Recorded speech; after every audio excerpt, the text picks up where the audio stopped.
നല്ല ക്രിസ്പിയും ടേസ്റ്റിയും ആയിട്ട് എങ്ങനെയാണ് ചിക്കൻ വറുത്തെടുക്കുക എന്നാണ് ഞാനിവിടെ പറയുന്നത്. അപ്പോൾ നമ്മൾ ചിക്കൻ ആദ്യം തന്നെ ഉപ്പും മുളക് പൊടി മഞ്ഞൾപ്പൊടിയൊക്കെ തേച്ച് ഒരു അരമണിക്കൂർ വെക്കണം. അതിനുശേഷം നമ്മളൊരു 3-4 ടീസ്പൂണിൻ്റെ അടുത്ത് മൈദപ്പൊടി ചേർത്ത് കൊടുക്കാം. ചിക്കൻ്റെ അളവ് കൂടുതലാണെങ്കിൽ മൈദപ്പൊടിയുടെ അളവും ഇത്തിരി കൂടുതൽ ഇട്ട് കൊടുത്തോ കേട്ടോ. ഒരു 3-4 ടീസ്പൂണൊക്കെ ഇട്ട് കൊടുത്തോ, കുഴപ്പമില്ല. അതിനുശേഷം ഞാൻ ഇട്ട് കൊടുക്കുന്നത് കോൺഫ്ലവർ ആണ്. കോൺഫ്ലവർ 2 ടീസ്പൂൺ എന്തായാലും മസ്റ്റായിട്ട് ഇട്ട് കൊടുക്കണം. അതിനുശേഷം ഞാൻ ചേർത്ത് കൊടുക്കുന്നത് അരിപ്പൊടിയാണ്. അരിപ്പൊടി നല്ല ക്രിസ്പി ആയിട്ട് ഇരിക്കാൻ വേണ്ടിയിട്ട് അരിപ്പൊടി നല്ലതാണ്. അപ്പോൾ അരിപ്പൊടിയും കൂടി ചേർത്ത് കൊടുക്കുന്നുണ്ട്. ഇനി നമുക്ക് വേണ്ടത് കാശ്മീരി മുളക് പൊടിയാണ്. കാശ്മീരി മുളക് പൊടി തന്നെ ഇടണം, എന്നാലാണ് നല്ല കളർ കിട്ടുള്ളൂ. സാധാ മുളക് പൊടി ഉള്ളവർ അതിട്ടാലും മതി, കുഴപ്പമൊന്നുമില്ല.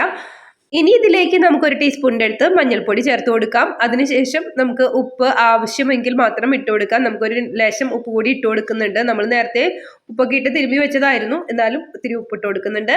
അതിനുശേഷം കുറച്ച് ഗരം മസാല ചേർത്ത് കൊടുക്കാം. അതിനുശേഷം ഞാൻ ചേർത്ത് കൊടുക്കുന്നത് കുറച്ച് കുരുമുളക് ചതച്ചതാണ്. അതിനുശേഷം നമുക്ക് ചേർത്ത് കൊടുക്കേണ്ടത് ഇഞ്ചി വെളുത്തുള്ളി പേസ്റ്റ് ആണ്. ഞാൻ ഇഞ്ചി വെളുത്തുള്ളി ചതച്ചതാണ് ഇട്ട് കൊടുക്കുന്നത്. ഇനി എല്ലാ ചേരുവയും കൂട്ടിയിട്ട് നല്ലപോലെ മിക്സ് ചെയ്യണം. അതാണ്, മിക്സിംഗ് ആണ് ഏറ്റവും പ്രധാനപ്പെട്ടത്. നല്ലപോലെ മിക്സ് ചെയ്യുക.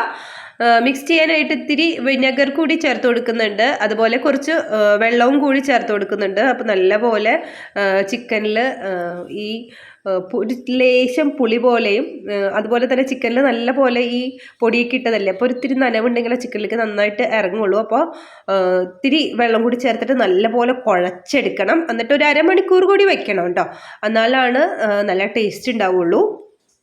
ഇതിലേക്ക് ഒരു അല്പം നാരങ്ങ നീരും കൂടി ഒഴിച്ചാൽ അടിപൊളിയായിരിക്കും. എൻ്റെ അടുത്ത് ഇല്ലാത്തത് കൊണ്ട് മാത്രമാണ് ഞാൻ ഒഴിക്കാത്തത് കേട്ടോ. അങ്ങനെ നമ്മൾ ഒരു അരമണിക്കൂറിൻ്റെ മേലെ റെസ്റ്റ് ചെയ്യാൻ വെച്ചാൽ നല്ലതാണ്. അതിനുശേഷം ഒരു ഫ്രൈ പാനിൽ വെളിച്ചെണ്ണ ഒഴിച്ചിട്ട് ഇങ്ങനെ ഓരോന്നായിട്ട് ഇട്ട് കൊടുക്കാം. അങ്ങനെ അപ്പുറവും ഇപ്പുറവും നമ്മൾ നല്ലപോലെ മൊരിയുമ്പോൾ അതെടുക്കാം. അതാണ് അതിൻ്റെ പാകം. ഒരു ബ്രൗൺ കളറൊക്കെ ആവും.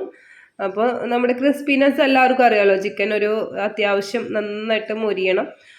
അതാണ് ഈ ഫ്രൈ പാനിലായതുകൊണ്ടാണ് കേട്ടോ ഇങ്ങനെ ഇട്ട് കൊടുക്കേണ്ടത്. നമുക്ക് വേണമെങ്കിൽ വെളിച്ചെണ്ണയിൽ ഇട്ട് കോരി എടുക്കാം കേട്ടോ. നമ്മൾ കുറച്ച് വെളിച്ചെണ്ണയൊക്കെ യൂസ് ചെയ്യുന്നുള്ളൂ, അതുകൊണ്ടാണ് ഞാൻ ഫ്രൈ പാനിൽ തന്നെ ചെയ്യണത്. അപ്പോൾ ശരിക്കും പറഞ്ഞാൽ കല്യാണ വീട്ടിലൊക്കെ ആണെങ്കിൽ വലിയൊരു ഉരുളിയിൽ വെളിച്ചെണ്ണ ഒഴിച്ചിട്ട് അതിലേക്ക് ഇട്ട് കൊടുത്തിട്ട് വറുത്ത് കോരുകയാണ് ചെയ്യുക. അപ്പോൾ നല്ല പെട്ടെന്ന് മൊരിഞ്ഞും കിട്ടും, നല്ല ക്രിസ്പിനെസ് കൂടുതലായിട്ട് കിട്ടുകയും ചെയ്യും. ഈ വീഡിയോ എല്ലാവർക്കും ഇഷ്ടപ്പെട്ടു എന്ന് വിചാരിക്കുന്നു. അപ്പോൾ ഇഷ്ടപ്പെട്ട് ലൈക്ക് ചെയ്യാൻ മറക്കരുത്. അപ്പോൾ അടുത്ത വീഡിയോയുമായി നമുക്ക് കണ്ടുമുട്ടാം. ടാറ്റാ.